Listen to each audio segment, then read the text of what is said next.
다음은 기업의 코이카 사업 추진 현황 및 사례 발표로 총 3명의 발표가 있겠습니다. 사례 발표 첫 번째 연사는 KPMG 김성우 전무님으로 발표 주제는 개발 컨설팅 사업과 민간 재원 간 투자 연계입니다. 따뜻한 박수로 맞이해 주시기 바랍니다.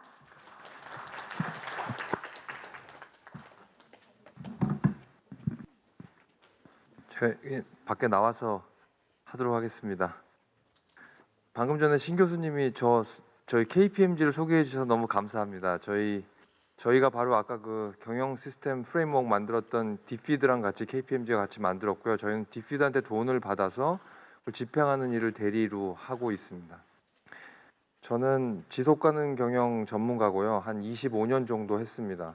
KPMG에서 지속가능 쪽 본부 아시아 태평양을 맡고 있고 그 사례로 몇 가지 말씀을 드리면서 제 발표를 가름할 텐데요.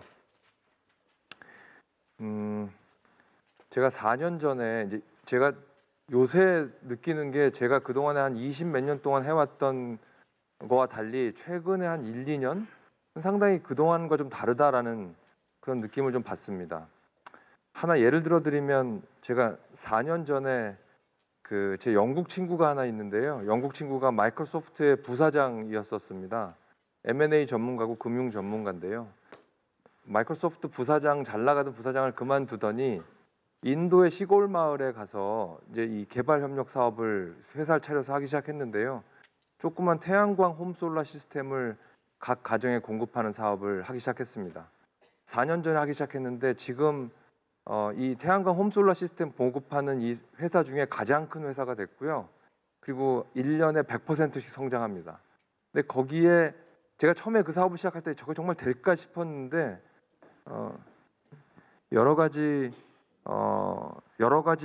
그 요소들이 다 같이 맞아서 폭발적으로 성장을 지금 하고 있습니다. 그 회사의 이름은 심파입니다. 그래서 여러분들이 다 인터넷에서 확인하실 수 있는데 거기에 결정적인 역할을 했던 것이 두 가지 요인이 있는데요. 하나는 그 폭발적인 성장의 요건 중에 첫 번째는 아시아개발은행이 시드머니를 댔습니다. 그때 아시아개발은행이 시드머니 되지 않았으면 민간은 아무도 그 사업에 투자를 할 수 없었습니다. 두 번째는 태양광 패널의 가격이 1년마다 30%씩 떨어졌기 때문에 지금 그 파는 시스템의 가격이 300불 정도 됩니다. 그 처음 시작하기 바로 전해에는 1000불이 넘어갔어요. 그래서 이 두 가지가 요건을 맞춰서 폭발적인 성장을 하고 있습니다. 그런데 저희 지금 이제 제가 발표드리는 그 이야기에서도 조금 묻어 있지만 때가 된 것 같습니다. 여러 분야에서 정책적 의지하고 수요하고 기술, 민간 금융이 비슷한 방향으로 가는 것을 느낍니다.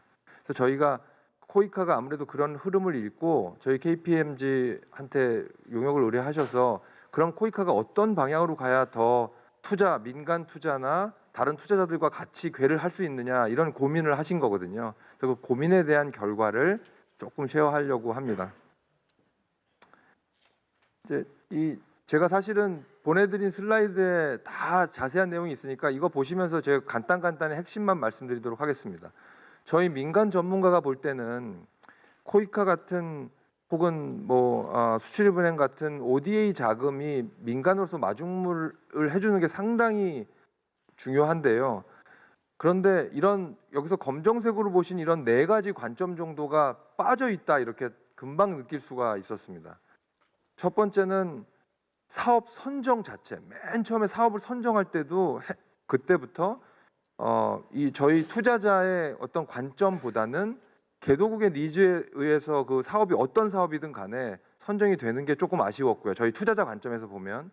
두 번째는 저희들이 투자를 하려면 나중에 이제 코이카나 이런 ODA 개발 협력 자금들이 앞에서 타당성 검토나 마스터 플랜을 세우면 그다음에 이제 저희 같은 민간 투자자들이 투자하잖아요. 그럴 때 저희가 요구하는 정보가 없습니다. 저희가 요구하는 정보가 있어야 저희가 투자를 할지 말지 결정할 텐데 그게 없다라는 그런 게 금방 좀 눈에 띄었고요. 그리고 저희는 민간 투자자들은 개도국의 리스크가 여러분들 생각하시는 것보다 훨씬 크게 느껴지기 때문에 환 리스크, 국가 리스크 같은 거 예를 들어서 저희가 투자 허들이 IRR 7% 돼야 투자하는데 환 리스크로 5% 정도 까집니다. 그러면 2% 남으니까 투자 안 하는 거잖아요.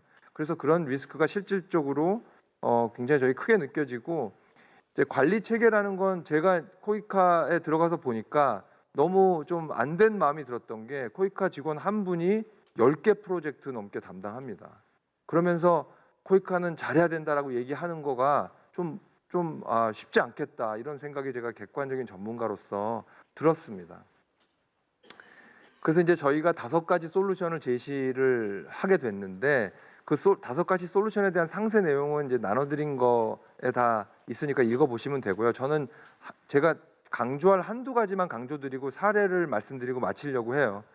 처음에 사업을 발굴하는 단계가 굉장히 중요하니까 그 단계에서 조금 개선점이 있을 것 같고요. 두 번째는 타당성 조사나 마스터 플랜을 수립하실 때 그 품질을 좀 올리는데 집중하시면 저희 같은 민간 투자자들과 좀 궤를 같이 아까 신 교수님 말씀하셨듯이 언어를 좀 비슷하게 맞출 수 있지 않을까 이런 생각을 했습니다. 그래서 첫 번째는 이 왼쪽만 보시면 되는데 사업 발굴할 때부터 저희 민간 부문의 그 발굴 저희 민간 부문하고 같이 이렇게 참여해서 저희가 좀 일찍부터 참여하면 이 사업은 그건 좀 아닌 것 같고 이 사업은 맞는 것 같고 이런 의견을 좀 드릴 수 있을 것 같고요. 그 다음에 코이카하고 EDCF 이제 두 개 유무상 자금이 다른데 실질적으로 타당성 검토를 할 때 혹은 프로젝트를 고를 때 나중에 차관을 줄 사람의 관점에서 그 타당성 검토를 수행하는 게 굉장히 중요합니다. 그래야 나중에 차관을 줄지 또 결정을 하게 되니까요. 그리고 세 번째는 MDB들은 이미 비슷한 사업을 개도국으로부터 요청받아서 많이 검토하고 진행하고 선별하고 하고 있기 때문에 그들이 무슨 사업을 하고 있는지를 쳐다보는 게 굉장히 중요합니다. 그리고 수원국 요청 사업에 대해서 이제 잠재 투자 기관들의 의견 수렴하는 게 또 중요하다고 저희가 판단했고요. 이게 다 사례들이 직하 사례나 이런 사례들이 전부 있습니다. 그다음에 이제 사례는 전부 제가 책자에 나눠드렸으니까 보시면 되고요. 두 번째로 저희가 조금 개선 사항으로 제시했던 것은 타당성 조사할 때 제가 아까 말씀드렸다시피 저희들의 언어로 가장 중요한 지표인 리스크 프로파일하고 IRR의 숫자가 없습니다. 그리고 세 번째는 재원 조달 방안이 없습니다. 그래서 아니면 그 재무적인 숫자들이 저희 민간 투자들이 볼 때는 잘 모르겠는 비용 편익 분석 저희랑 별로 투자 의사결정과 상관없는 자료들이 들어가 있으니까 언어가 좀 다른 거잖아요. 그래서 저 수익성을 좀 보완하고 수요 예측을 정확하게 할 수 있는 전문성이 좀 보완되면 좋겠다. 그리고 리스크 프로파일도 저희 민간 투자자 입장에서는 리스크 자체가 아까 환 리스크, 국가 리스크, 운영 리스크, 그다음에 건설 리스크, 이 자금 조달 리스크 이게 다 다르잖아요. 그거에 대한 리스크 분석이 조금 더 있어서 재원 조달 방안을 잘 수립하시면 저희한테 좀 맞겠다 이렇게 생각이 들었습니다. 제가 사례를 이제 한 가지 말씀드리고 저희가 실제로 한 프로젝트 사례입니다. 월드뱅크에서 지금 코이카에서 또 코이카는 계속 이렇게 뭔가 끊임없이 혁신하시려고 노력을 하시는 일환으로 그 에너지 코이카에서 베트남에서 하고 있는 여러 가지 사업들 중에 녹색 기후 기금이라는 이제 커다란 기금이 생겼으니까 그 기금과 연계할 수 있는 게 뭐가 없을까 이렇게 찾아보는 일을 코이카에서 하셨습니다. 지금 하고 있습니다. 그래서 저희 KPMG가 돕고 있긴 한데 이 사업은 세계은행에서 이제 에너지 효율 사업에 베트남에 어떤 산업 단지가 있으면 거기 에너지 효율을 높이는 그 사업에 약 한 4억 불 정도 투자하는 그런 사업입니다. 그래서 처음에 이제 우리가 코이카랑 의논할 때는 코이카가 한 200만 불 정도 들여서 에너지 효율 사업에 본 펀딩이 있고 그다음에 캐패시티 빌딩이 있고 개런티가 있고 여러 가지 컴포넌트가 있을 텐데 그중에 이제 저희는 원래 코이카가 하던 것처럼 캐패시티 빌딩을 기술 지원 TA 사업을 드리려고 이제 계획을 하다가 제가 아까 서두에 개선점으로 말씀드렸다시피 코이카가 하는 사업을 어딘가에서 MDB들이 유사한 걸 이미 고민하고 개발하고 진행을 시켰을 수 있기 때문에 월드뱅크부터 쭉 뒤져봤더니 아니나 다를까 월드뱅크에서 이미 베트남의 에너지 효율 사업을 열심히 진행을 하고 있었던 거예요. 그래서 코이카랑 이렇게 엮은 겁니다. 이게 원래 월드뱅크에서 하고 베트남 대우브랑 쪽 하고 있던 걸 코이카가 그럼 우리는 거기서 TA를 맡아서 하겠다. 그리고 GCF 자금을 끌어다 대는 걸 하자. 이렇게 중간에 같이 엮은 겁니다. 저는 이런 게 대단히 중요한 사항이라고 보여지고요. 이게 그런 혁신의 노력들이 있어서 코이카 혁신의 노력이 있어서 가능하지 않나 이렇게 생각합니다. 제가 이제 말씀드렸다시피 저는 이 지속 가능 경영 쭉 하는 전문가로서 제가 요새 느끼는 거 한 가지 말씀드리고 마칠 텐데요. 저는 이제 드디어 공공의 자금이 진정한 마중물이 되는 시점이 된 것 같습니다. 왜냐하면 기술 가격들이 많이 떨어졌고요. 기술 가격들이 그걸 받쳐줄 만합니다. 기술 가격이 받쳐주지 않으면 공공 재원으로 끝없이 모든 개발 사업을 다 할 수 없습니다. 스케일업은 무조건 이코노믹 바이어빌리티를 바탕으로 한 민간 투자가 돼야 스케일업이 됩니다. 근데 이제 많은 분야에서 ICT가 발달했죠. 태양광 패널 소재 떨어진 거는 반도체 가격이 떨어졌기 때문입니다. 태양광 패널 소재 떨어졌죠. 많은 분야에서 이제 경제성을 갖는 기술들이 등장하면서 그 어느 때보다도 코이카 같은 공공 자금이 실제로 개발 협력에 엄청난 임팩트를 미칠 수 있는 때가 됐다. 이렇게 생각합니다. 감사합니다.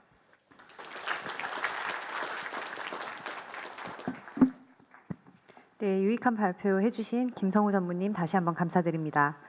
다음 사례 발표는 CJ 김재훈 부장님께서 비즈니스 기회 창출이라는 주제로 발표해 주시겠습니다. 큰 박수 부탁드립니다.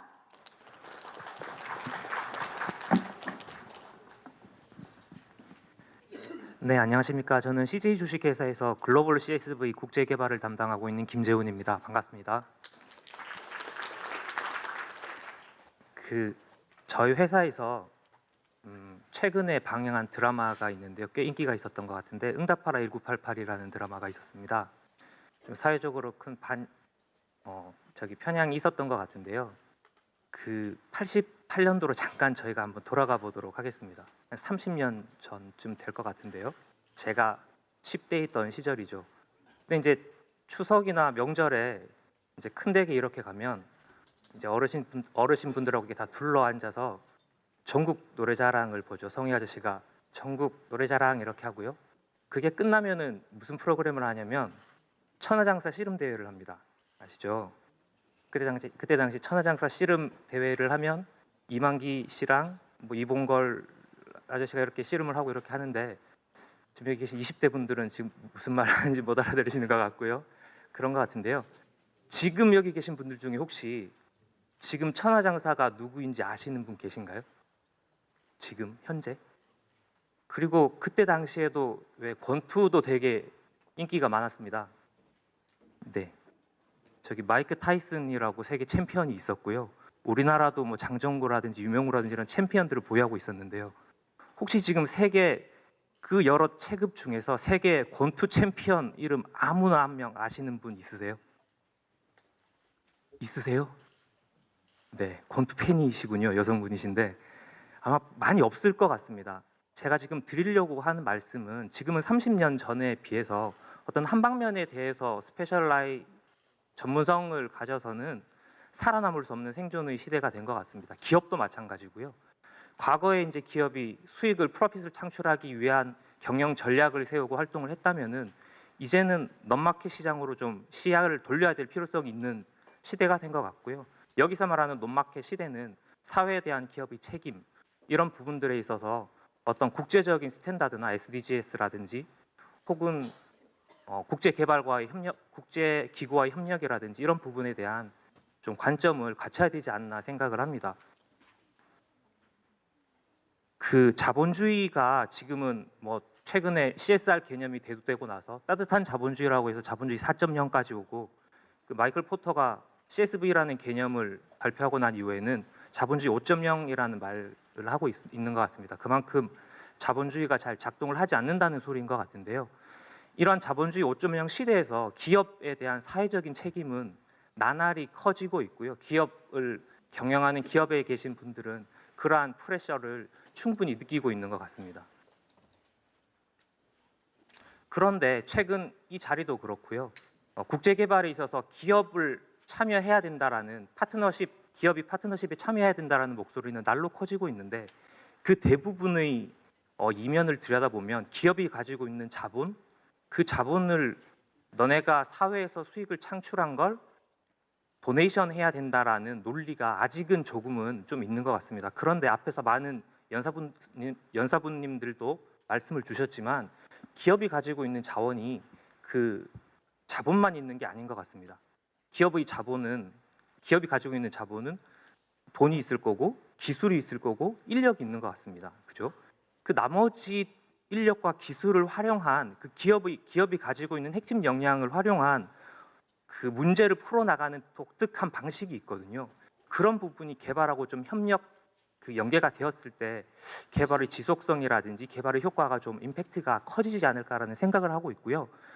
그 비즈니스 렐러번스라고 해서 기업의 어떤 밸류 체인과 그 개발이 연계가 되었을 때 어떻게 지속 가능성을 가지게 되는지를 제가 이제 베트남 사례를 통해서 좀 설명을 드리도록 하겠습니다. 그 CJ 회사에 대한 소개인데요. 여기는 좀 생략을 하도록 하겠습니다. 그 작년 4월에 미국에 있는 워싱턴에서 글로벌 파버티 세계 빈곤 퇴치를 위한 글로벌 시티즌 페스티벌이라는 게 열렸었는데요. 이때 뭐 김용 총재라든지 반기문 총장님께서도 참석하셨던 행사로 기억을 하는데 이때 저희 베트남에서 코이카하고 CJ가 같이 하고 있는 새마을 CSV 사업이 지구촌 빈곤 퇴치를 할 수 있는 어떤 독특한 대안이 될 수 있다라고 해서 홍보가 된 적이 있습니다. 그 홍보 영상 한 2분 정도 되니까요. 먼저 보고 제가 사업에 대해서 설명을 드리도록 하겠습니다. Here, we have a tiny seed. What do you think we can do with this?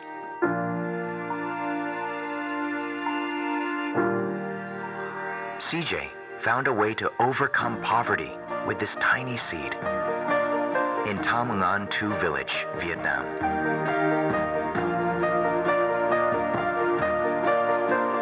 Rather than simply supporting those in need, CJ wanted to address the fundamental cause of poverty. From this empty plot of land, we started farming chili pepper crops with villagers, teaching them farming techniques,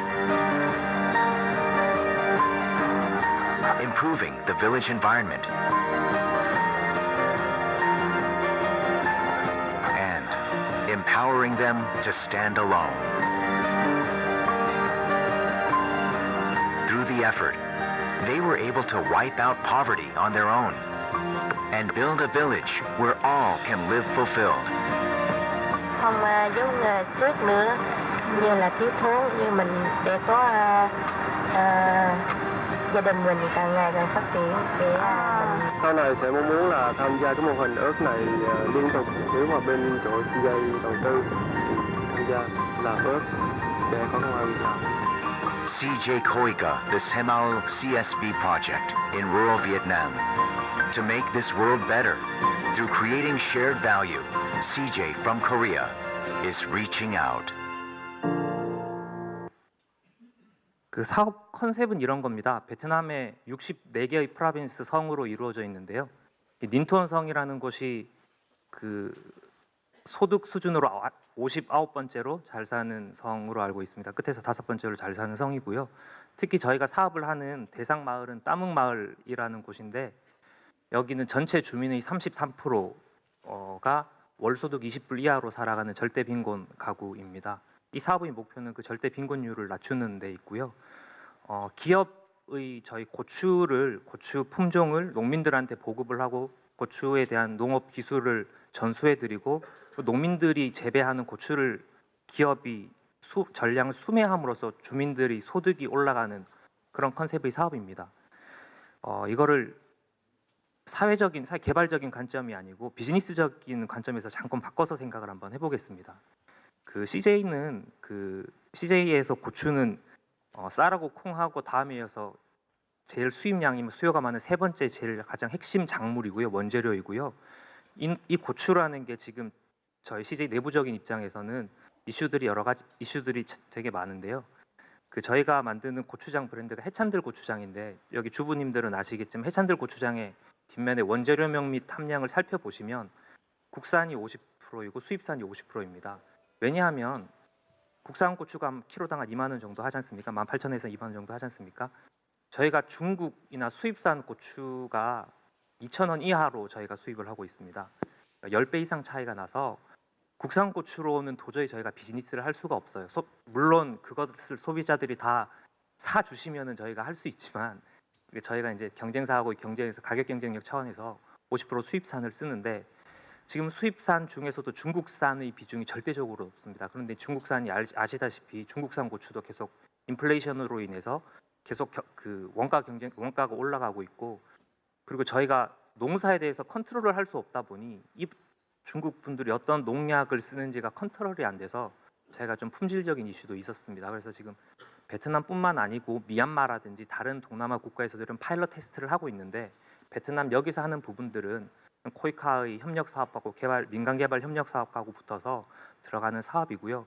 여기서 나오는 수확되는 고추들은 저희가 최근에 앞에 발표 자료에서도 나왔던 것 같은데 최근에 김치 제조 회사를 인수했습니다. 작년 말에 그 베트남 김치 공장의 원재료로 사용이 될 예정이어서요. 비즈니스하고 연계된 모델이라고 보시면 될 것 같습니다. 그 사업은 크게 두 가지 구성 요소로 구성이 되는데요.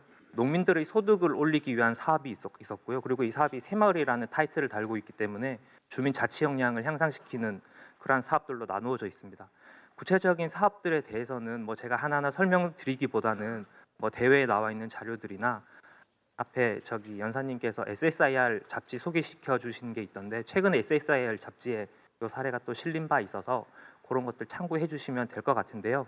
농민 소득 증대에 대한 부분하고 그 주민 자치 역량 강화에 대한 부분들이 사업 컴포넌트들이 따로 떨어져 있지만 이게 절대로 떨어져 있는 게 아니더라고요. 사업을 하다 보니 주민 자치 역량 조직이 향상이 되어 있어야만 이 주민들 자체적인 어떤 커뮤니케이션이라든지 이런 부분들로 고추 생산에 대한 참여도라든지 고추 생산의 그 수확량이라든지 절대적으로 연계되는 부분들을 저희가 사업을 진행하면서 많이 느끼고 있는 상황입니다. 그 또 한 가지 특징은 이 사업이 컬렉티브 임팩트라는 특징을 가지고 있는데요.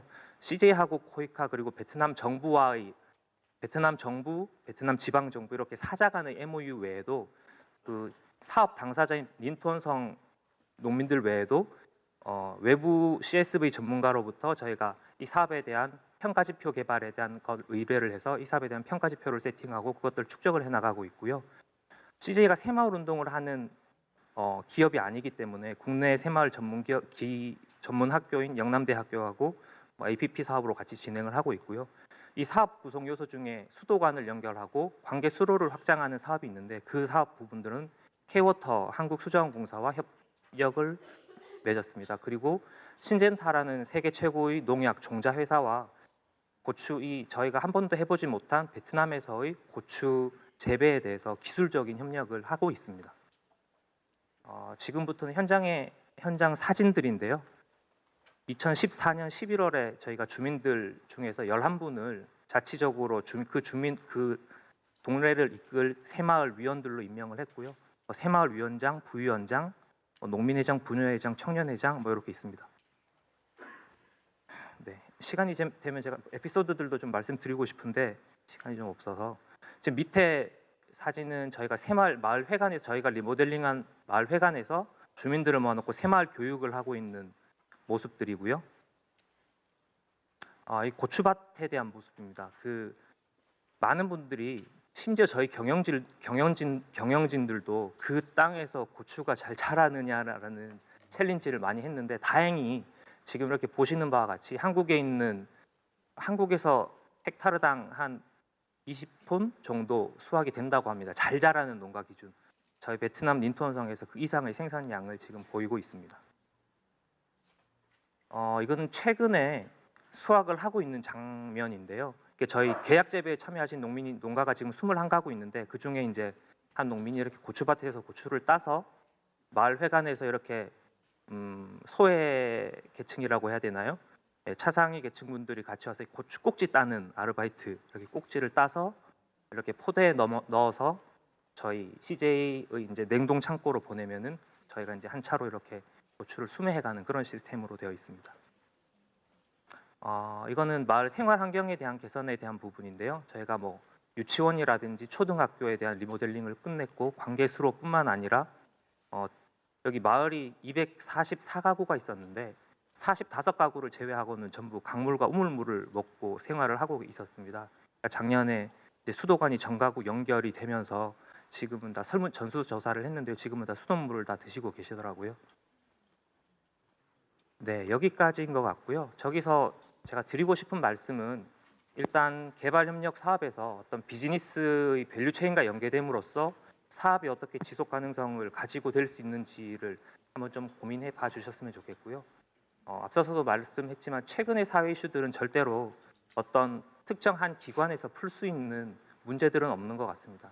그 문제들을 해결하기 위한 전문 역량을 가지고 있는 기업이든 NGO든 국가기관이든 이렇게 컬렉티브 임팩이 있어야 될 것 같고요. 그리고 무엇보다 중요한 거는 그 사업 대상 마을 수혜자 주민들에 대한 어떤 진정성 있는 마음을 가지고 사업에 접근하면은 어떤 성공 사례가 나오지 않을까 그렇게 생각을 합니다. 네, 이상으로 제 발표를 마치도록 하겠습니다. 감사합니다. 네, 흥미진진한 사례를 공유해 주신 김재훈 부장님 감사합니다. 마지막 발표는 신생 스타트업 기업인 노을의 임찬양 대표님께서 창의적 가치 창출 프로그램으로 발표를 진행해 주시겠습니다. 따뜻한 박수로 맞이해 주시기 바랍니다. 네, 안녕하십니까. 저는 노을의 대표를 맡고 있는 임찬양입니다. 저희 아까 말씀드렸듯이 저희는 코이카 CTS 프로그램을 통해서 창업을 하게 되었습니다. 여기 계신 분들 혹시 창업을 해보셨는지 모르겠지만 창업을 하는데 저희가 가장 어려운 게 한 3가지가 있었습니다. 처음에는 자금의 문제죠. 자금을 어떻게 저희가 조달을 해서 운영을 할지. 두 번째는 저희가 앞으로 어떻게 영업을 해 나갈지에 대한 고민이 많았습니다. 이 두 부분에 대해서는 코이카 CTS 프로그램을 통해 저희가 자금도 지원을 받고 그다음에 여러 가지 영업 파트너를 얻게 되었는데 사실 가장 큰 문제는 저를 포함해 많은 사람들이 집에 있는 아내를 설득하는 일이었습니다. 다니던 직장을 그만두고 갑자기 창업을 한다 그러니까 굉장히 반대가 저희 집은 아니었는데요. 저희 공동 창업자들이 굉장히 심해서 제가 여러 번 만나면서 우리 이런 좋은 사업을 하는데 같이 창업을 하는 게 어떠냐 여러 번 제안을 했는데도 잘 안 되더라고요. 근데 저희가 9월 달에 코이카 CTS가 당선되자마자 제가 다시 한번 찾아갔습니다. 그래서 아내를 앉혀놓고 제가 회사 소개를 하고 저희가 이런 코이카 CTS 프로그램을 통해서 창업 자금도 지원받고 이렇게 정부로부터 인증된 이런 비즈니스 플랜을 갖고 있다 했더니 많은 사람들이 그때야 동의를 얻어서 저희가 수월하게 창업을 하게 됐습니다. 그러면 저희가 오늘 어떻게 저희는 사실 혁신 기술을 하는 기업이라고 생각을 하는데요. 혁신 기술을 가지고 어떻게 개발 사업을 통해서 비즈니스를 하고 있는지에 대해서 간단하게 소개해드리도록 하겠습니다. 우선 아까 들으셨겠지만 저희는 말라리아 진단 키트를 하고 있습니다. 사실은 말라리아 외에 여러 가지 다른 진단 키트도 저희가 계획을 하고 있는데 말라리아는 1분에 1명이 전 세계적으로 죽을 정도로 굉장히 심각한 질병입니다. 작년에 2억 명 이상이 감염이 됐고요. 이 중에서 40만 명 이상이 사망을 한 아주 무서운 질병입니다. 또한 100여 개 국가에서 32억 명이 말라리아 위험에 노출된 채 살아가고 있습니다. 특별히 저희 마음을 가장 아프게 한 것들이 사망자의 70% 이상이 5세 이하의 영유아다. 이런 사실들이 참 가슴이 아팠습니다. 사실 저희 공동창업자들이 공교롭게도 전부 다 영유아의 자녀를 갖고 있는 아빠들인데 저희가 모임에 항상 하는 소리가 있습니다. 창업을 하다 보면 굉장히 불안할 때도 많이 있고 어려운 일들이 많이 있을 때마다 저희는 이 얘기를 항상 합니다. 우리가 이 기술을 통해서 한 명의 아이만 살릴 수 있으면 우리는 성공한 거다. 항상 어려울 때마다 저희가 이렇게 되뇌이면서 이 사실을 되뇌이면서 일을 열심히 하고 있습니다. 말라리아의 어원을 보면 배드에어, 즉 나쁜 공기라는 뜻입니다. 말라리아는 고대에는 공기를 통해서 전염된다고 생각을 해서 배드에어라는 어원을 갖게 되었고요. 특별히 4번의 노벨상을 수상을 했습니다. 노벨상 수상을 4번이나 했다는 것은 그만큼 인류에 굉장히 중요한 문제라는 것을 알 수 있겠죠. 말라리아에 대해서 간단하게만 잘 아시겠지만 설명을 드리면 말라리아는 바이러스나 이런 세균이 아니라 기생충입니다. 저게 적혈구가 보이실 텐데요. 여기 적혈구를 이 기생충이 파고 들어가서 적혈구를 숙주로 해서 살아가는 기생충입니다. 그렇기 때문에 이 혈액 사진을 보시면 혈액 적혈구 내에 굉장히 많은 말라리아 기생충들이 감염된 것을 볼 수 있습니다. 이 기생충이기 때문에 가장 큰 문제가 백신 개발이 어렵다는 겁니다. 보통 바이러스는 단세포로 구성되어 있기 때문에 그 백신을 개발하는데 비교적 수월합니다. 하지만 이 기생충은 다세포로 구성되어 있기 때문에 굉장히 백신 개발하는데 어려움이 있습니다. 따라서 백신 개발이 현재 굉장히 어려운 상황이고 신속 정확한 진단 및 치료만이 현재 이 말라리아의 유일한 치료법으로 지금 알고 있습니다. 그래서 WHO에서 초기에는 말라리아를 박멸하기 위해서 광범위하게 치료제를 보급을 했습니다.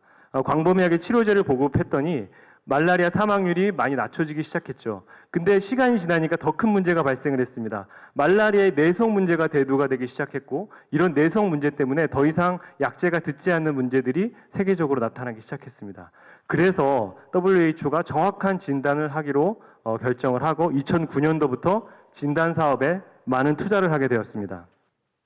그래서 2009년에 RDT라고 하는 신속 진단 키트를 보급을 시작을 했습니다. 이 사업을 2009년도에 6,500만 개 정도 보급을 했는데 2014년도에 3억 개 이상, 현재는 이것보다 3억 개가 넘는 숫자를 보급했습니다. 이렇게 급속도로 보급을 한 RDT는 어떤 문제점이 있냐? 굉장히 이게 사실은 대안적으로 좋은 일들을 많이 했습니다. 지금까지 많은 사망률을 낮추고 또한 필드에서 의사가 직접 갈 수 없는 부분에 대해서 상당히 많은 치료 효과를 보이고 있지만 문제점이라기보다는 한계점에 대해서 말씀을 드리겠습니다. 어떤 한계점이 있냐? 초기 진단이 불가능한 한계점이 있었습니다. 기술적 한계에 가까운데요.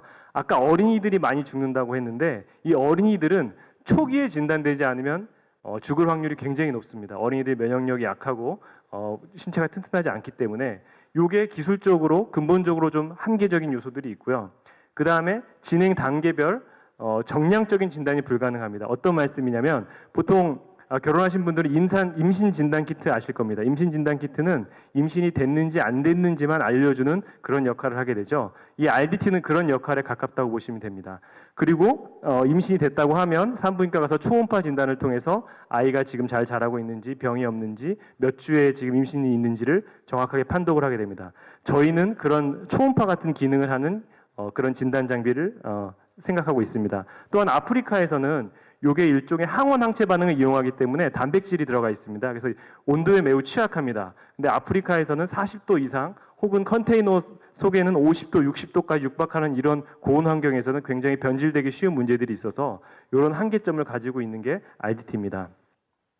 그래서 WHO에서는 RDT를 초기 스크리닝용으로만 사용하기를 원칙적으로는 권장을 합니다.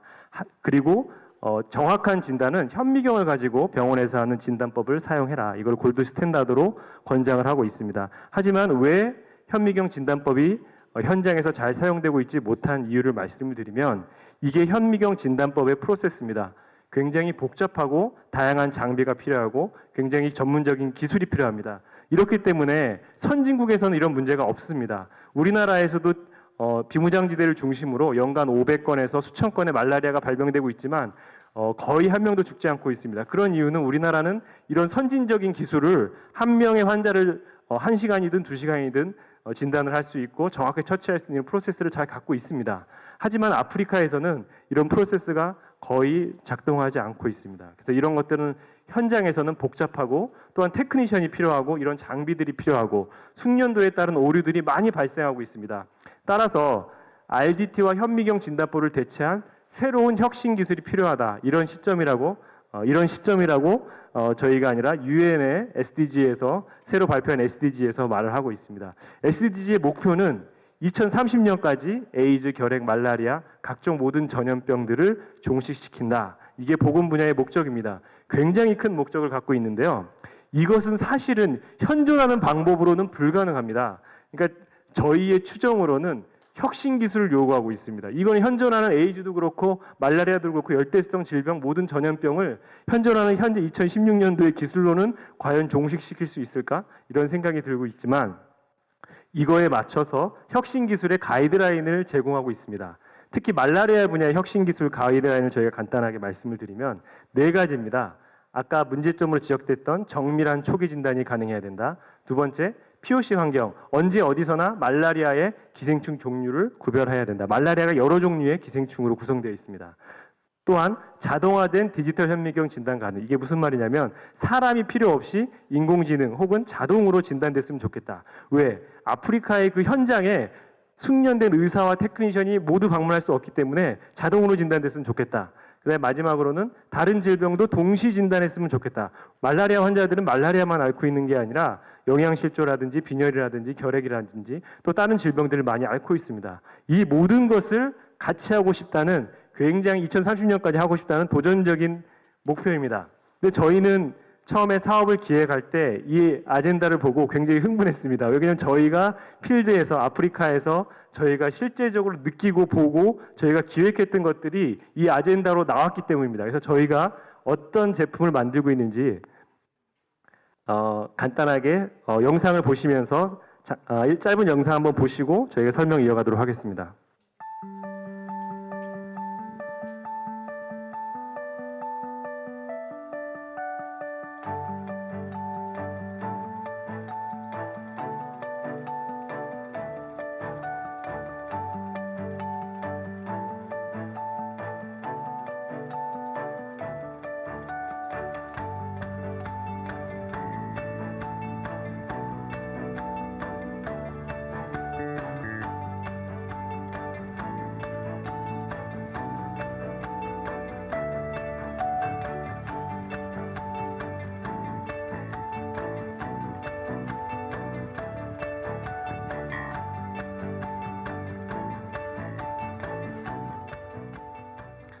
네, 저희 기술을 간단히 설명을 드렸는데요. 저희는 4가지 혁신 기술을 저희가 보유하고 있습니다.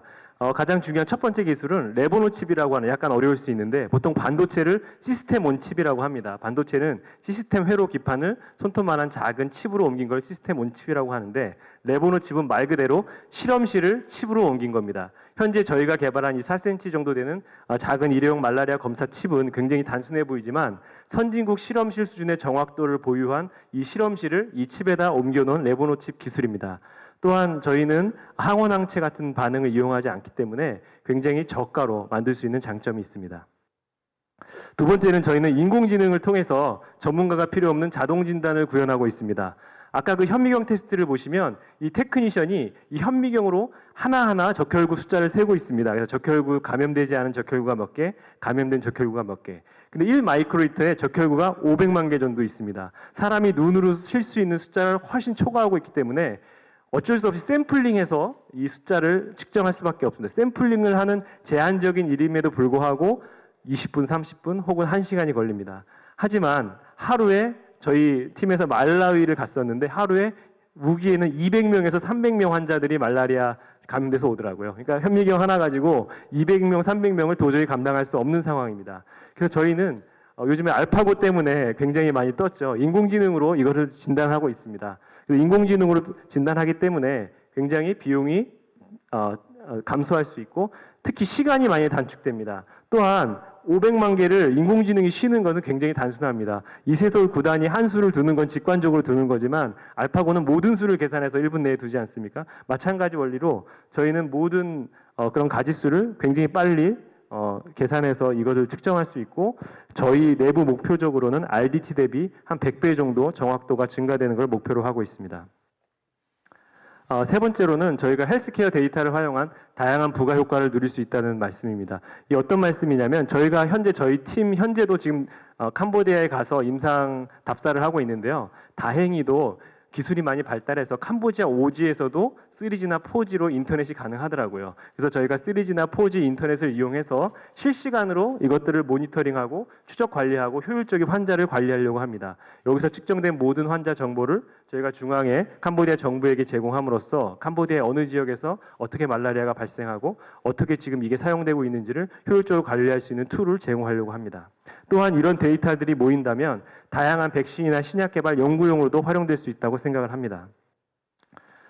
마지막으로는 저희가 다양한 질병이 진단 가능한 플랫폼입니다. 저희는 현재 말라리아만 개발하고 있는 것이 아니라 저희가 개발한 플랫폼으로 검사 칩만 교환한 아까 그 레보노 칩만 교환함으로써 다양한 질병을 동시에 진단 가능한 기술을 구현하려고 노력하고 있습니다. 현재 저희가 같이 동시에 개발하고 있는 것들은 결핵과 빈혈, 디스피드 결핍증, 로아사상충, 백혈병 이 5가지를 저희가 첫 번째 프로젝트에서 같이 구현하려고 하고 있습니다. 최근에 저희 팀원이 아프리카 세네갈과 말리를 다녀왔는데 거기서 딱 3가지를 측정한다고 확인을 했더라고요.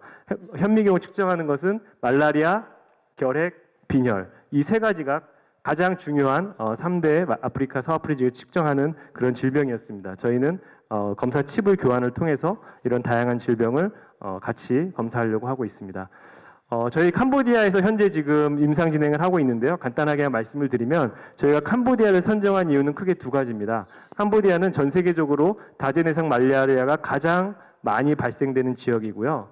그 말은 가장 많은 환자들에게 약을 보급했던 그런 나라입니다. 게다가 캄보디아는 특징적으로 열대열 80% 말라리아랑 동남아에서 많이 발생하는 바이백스 말라리아가 동시적으로 감염되는 몇 안 되는 지역입니다. 또한 인구의 거의 60% 정도가 말라리아 지역에 거주하고 있습니다. 캄보디아 연도별 말라리아 감염자 수를 보시면 2001년에 비해서 많이 감소됐음을 알 수 있습니다. 이 얘기는 아까 말씀드린 대로 약을 굉장히 많이 보급을 했습니다. 하지만 다제내성의 문제들이 굉장히 지금 대두되고 있어서 캄보디아 정부가 굉장히 이 문제에 대해서 심각성을 인식하고 있고 대응을 하려고 하고 있습니다. 캄보디아 정부의 액션 프레임워크를 보면 2025년까지 말라리아 프리 국가를 만들겠다 이런 목표를 하고 있는데 그러다 보니까 이 내성 문제가 가장 큰 문제로 저희와 여러 번 협의를 했지만 이 내성을 어떻게 줄이면서 이걸 정복해 나갈 것인지에 대한 관심이 가장 많은 상황입니다. 그래서 저희가 캄보디아 정부가 2020년까지 5개의 말라리아 퇴치를 위한 목표를 있는데 저희가 목표 2개를 캄보디아 국립 말라리아 센터와 협력해서 저희와 같이 임상을 진행하는 것으로 저희랑 MOU를 맺었습니다. 사실 저희가 MOU를 처음 맺으려고 캄보디아 말라리아 센터를 접촉을 했을 때 굉장히 어려움이 많이 있었습니다. 저희 굉장히 좋은 기술이고 관심이 많이 있으나 사기업과는 MOU를 맺을 수 없다. 이런 얘기를 저희가 단칼에 들었는데요. 그래서 저희가 급히 저희 코이카에 SOS를 요청을 드렸더니 코이카에서 3자 MOU를 캄보디아 정부에 제안해 주셔서 저희가 코이카 캄보디아 말라리아 센터 노을의 3자 MOU가 최근에 체결이 돼서 저희가 코이카와 함께 8월 달부터 임상 시험을 진행하도록 이렇게 계획이 됐습니다. 저희 회사 소개 간단히 하고 마치도록 하겠습니다. 저희 회사 노을은 2가지 의미를 갖고 있습니다. 저희의 하나의 철학과 기술적 철학을 담고 있는데 네이버 오리엔티드 얼티밋 러브라는 뜻입니다. 저희는 이웃을 향한 궁극의 사랑, 가난하고 소외된 자들에게 이 사랑을 전하는 혁신 기술을 만들겠다는 뜻으로 이 의미를 부여를 했고요. 2번째는 굉장히 길지만 가장 중요한 것은 개방형 플랫폼이라는 의미입니다. 저희가 획득한 그런 자료와 데이터들을 인도적 차원에서 저희가 개방하고 공유하겠다. 이런 목표를 가지고 일하고 있습니다. 네. 저희는 코이카 CTS 프로그램이 선정돼서 법인이 설립하게 되었고요. 그다음에 코이카, 그다음에 서울대 의대, 국립의료원 등과 저희가 임상을 같이 하고 있고 아프리카에서는 대학누가병원과 같이 임상 진행을 하고 있고 동남아시아에서는 캄보디아 말라리아 센터와 저희가 임상을 같이 하고 있습니다. 저희 마지막으로 비즈니스 로드맵 말씀을 드리면 현재 저희가 1세대로 혈액 진단하는 말라리아, 빈혈, 결핵 이 진단 키트를 개발을 하고 있고 차세대 제품으로는 DNA를 진단할 수 있는 에이즈, 에볼라 바이러스 질환들을 동시에 진단할 수 있는 2세대 제품을 저희가 기획하고 있습니다. 마지막으로는 저희가 헬스케어 통합 모니터링 아까 말씀드렸듯이 내셔널 스케일 혹은 글로벌한 스케일로 말라리아, 에이즈, 결핵 또는 에볼라 요즘에 문제된 지카 이런 것들을 동시적으로 저희가 통합적으로 관리할 수 있는 솔루션을 개발하고 있습니다. 오늘 마지막으로 드리고 싶은 말씀 한 가지만 하고 마치면 저희는 혁신 기술의 제공을 통해 행동의 변화, behavioral change를 가능하게 한다고 저희는 생각하고 있습니다. 여러 가지 behavioral change를 위해서 교육도 하고 여러 가지 서포트들을 많이 개발 사업에서 하고 있는데 저희가 하고 싶은 것은 혁신 기술을 통해서 정말 진정한 혁신 기술을 통해서 behavioral change를 이루고 싶은 그런 기업이 되고 싶습니다. 네, 감사합니다.